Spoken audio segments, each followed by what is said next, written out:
And who are you? The proud lord said that I must bow so low.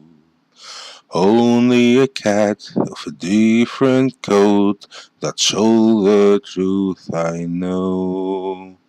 In a coat of gold or a coat of red, a lion still has claws. And mine are long and sup, my lord, as long and sup as yours. And so he spoke, and so he spoke, that Lord of Castamere. But now the rains whip o'er his hull, with no one there to hear. Yes, now the rains whip over his hull, and not a soul to hear.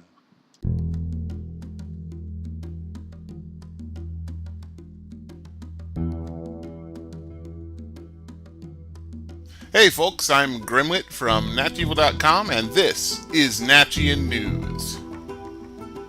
There's a lot of plans going on right now, with almost no organization regarding the comic, this podcast, and me in general.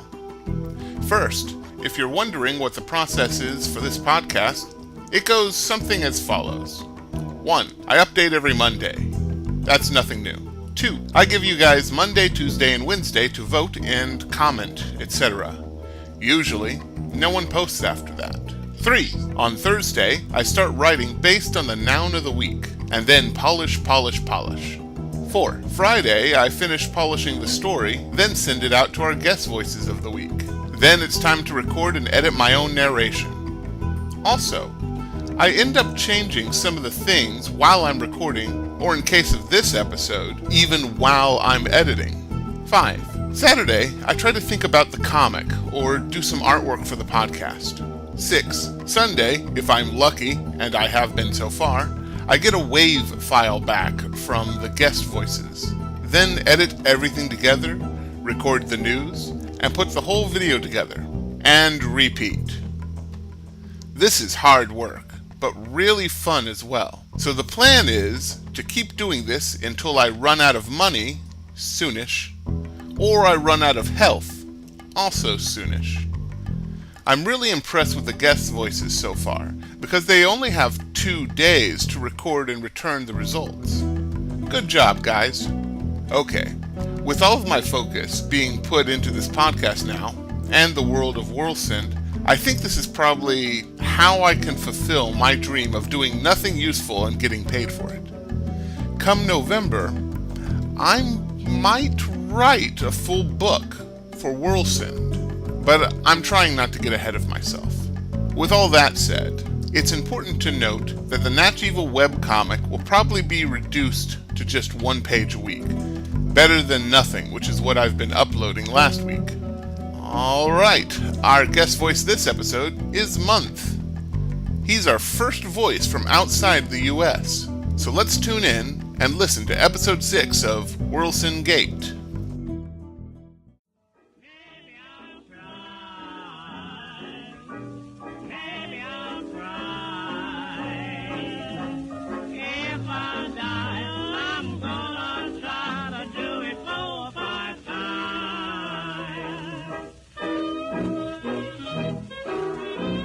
Worlsend Gate, Episode 6, Under an Emerald Moon, by Mike Rojas. Special guest voices, Month and Evil Seedlet. October, 1921. Toluca River floating east. Trevor Clever was a monster, and that was okay. He tightened and tucked his tie behind the single button of his boat jacket and adjusted his straw hat. He was a good-looking monster, he thought, checking himself in the calm ripples of the river, where others saw a slender face, grease-black hair, and a perfect shave. Trevor saw the truth.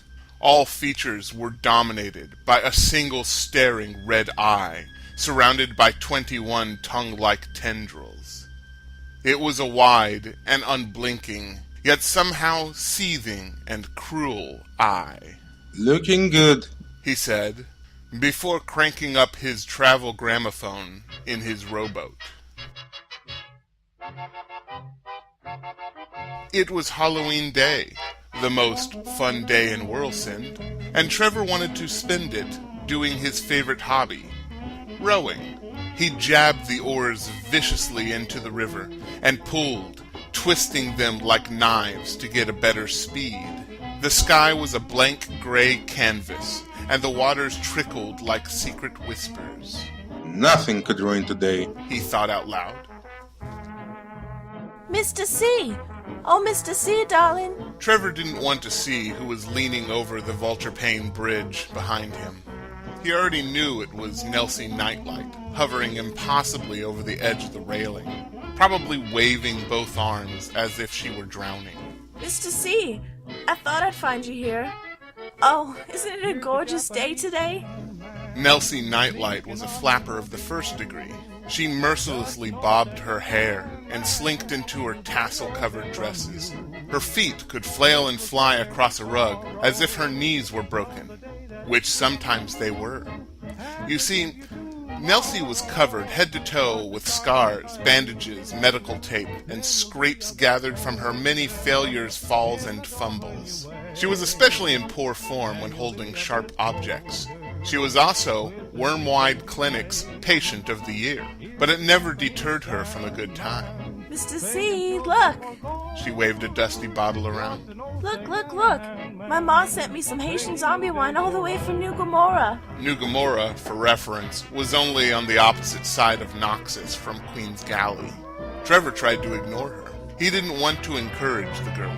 Months ago, Trevor Clever was out looking for something to kill and found Nelsie surrounded by children behind one of the hollow buildings. Heaven knows why she was there. He did his best to ignore her and placed a knife into all flesh that was legal to kill. After he had finished, the dirt was fresh with blood, and Trevor felt his heart almost beat again. Nelsie was ecstatic at the display, and since then, unfortunately for Trevor, she never left the poor monster alone. I doubt she can swim fast enough to catch up, He said smugly, picking up the pace and passing under the bridge.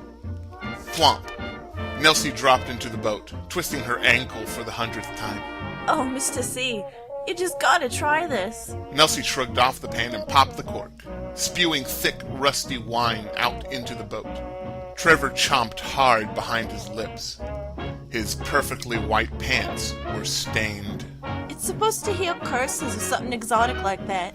Nelsie cocked her head. Or did Ma say it causes curses and you shouldn't drink it? Trevor spoke through his teeth, trying to hold in his rage. Sorry, Nelsie, I didn't see you there. Shall I pour you some, Mr. C? She asked, digging around for glasses behind the gramophone. Trevor tried to hide the twitch in his eye. Certainly. He took a deep breath. Is there a lake I can drop you in? Huh? She looked up. A place I can drop you off, darling. Oh, anywhere you're going, Mr. C. Now that I got you, we ought to head to the party. They're throwing this huge bash at the Red House. Fabulous. Trevor's mind ran through all the possible murders that wouldn't attract the Beast of Wrath. Alas, the lines of that sin were drawn quite clearly. Do not kill another human. Tonight's gonna be just wonderful, Mr. C. I can tell. This is my first Worlsend Halloween, don't you know? She sighed happily, pouring the wine. Mr. Smith, that fish guy? Yeah, he said the stars fall into the lake and the moon burns green. Then the 4 beasts of Worlsend rise up and parade all down Ravenloft all the way to City Hall. Liberated, each beast will teach all who gather new ways to shout and kill and revel and enjoy themselves, and the earth will flame with the holocaust of ecstasy and freedom.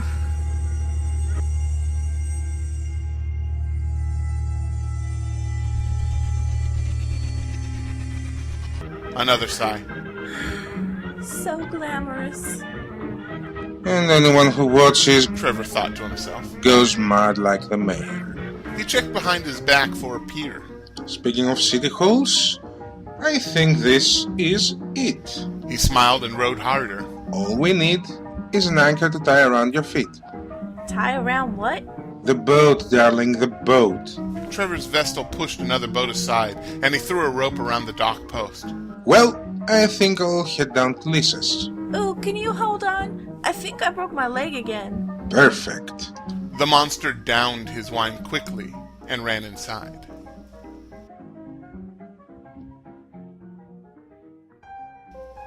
At the back of City Hall was a huge courtroom with a detailed and unlit dome hovering overhead. There, Trevor stumbled upon the mayor, who was giggling to himself and lighting a set of 7x3 candles around the room. The old man wore a ratty tux and a broad wicker hat as he did his mayoral duty. He smiled at Trevor and said, "Young love, huh? Just passing through, Mr. Mayor. Call me Saint Peter. And you won't escape her that-a-way," explained the mayor, pointing to one of the doors. Who said I was escaping anyone? Trevor asked. "Ah, it's your business if you escape or not, Mr. Clever." The mayor shrugged and unlocked a metal clasp of a huge black tome that lay, breathing, on an obsidian podium. Somewhere an angel winced each time he turned a page. "Maybe you don't want to escape, though. I really don't know what you're talking about, Mayor. I'll tell you a little secret about young love.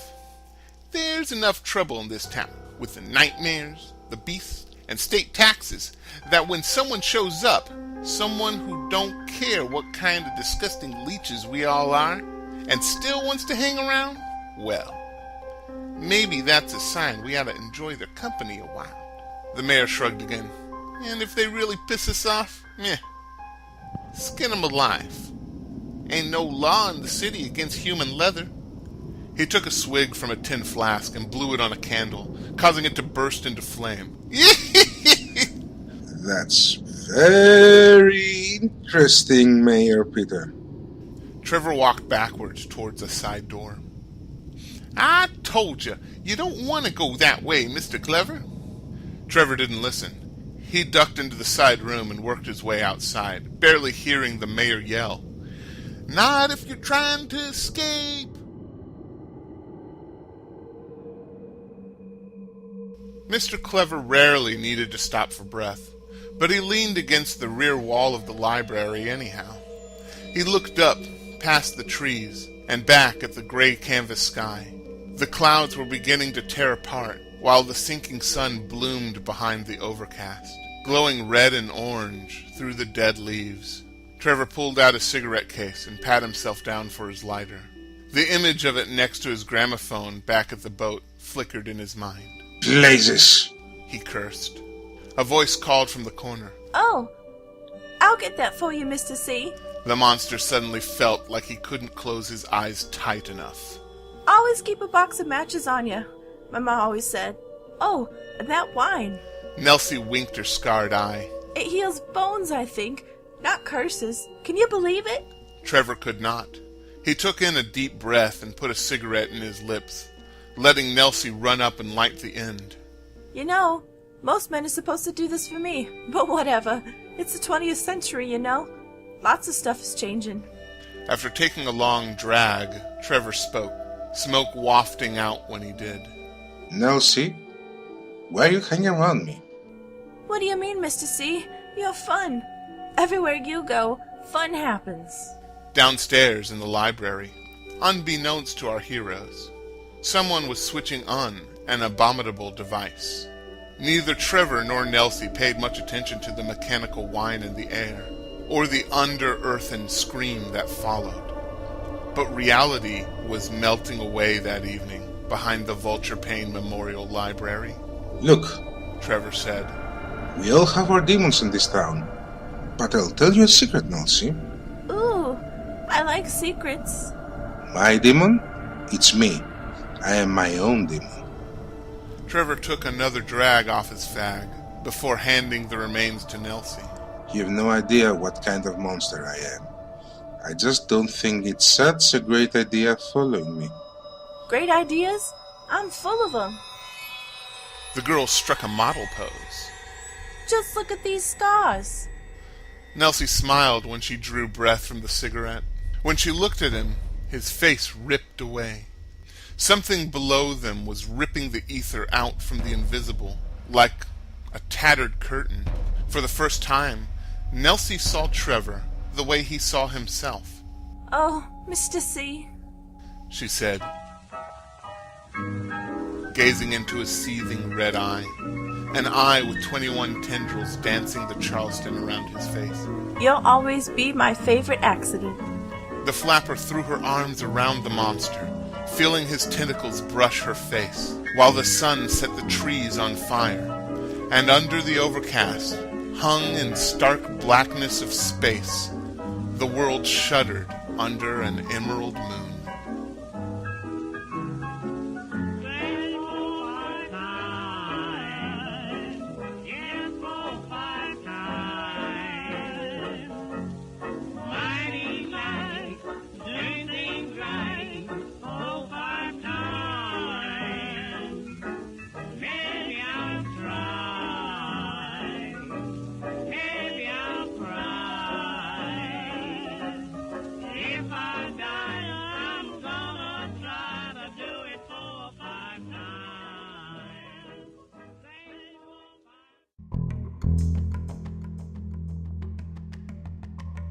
If you like Worlsend Gate or Natchian News, hit like, share, subscribe, or whatever.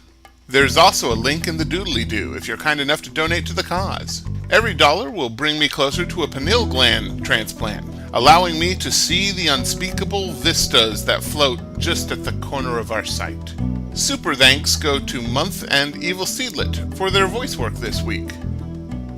If you like Seedlet's voice, she's got a YouTube channel. Check the description for a link to that. Music for this show was unknowingly provided by Kevin MacLeod at Incompetech.com. You can also find a link to his website in the description. The music 4 or 5 times, Japanese Sandman, and other 1920s tracks was provided by archive.org. Let's hear it for expired copyright. Check the link in the description for neat old-timey music. Today's noun was the library. Leave a comment suggesting your favorite person, place, or thing from this episode, and I will include it in the next episode, forming a chain of nouns. Have nothing but fun, YouTubes. Have nothing but fun. My demon? It's me. I am my own demon. You've no idea what kind of monster I am. I just don't think it's such a great idea following me! Which is going to be axed. Oh well.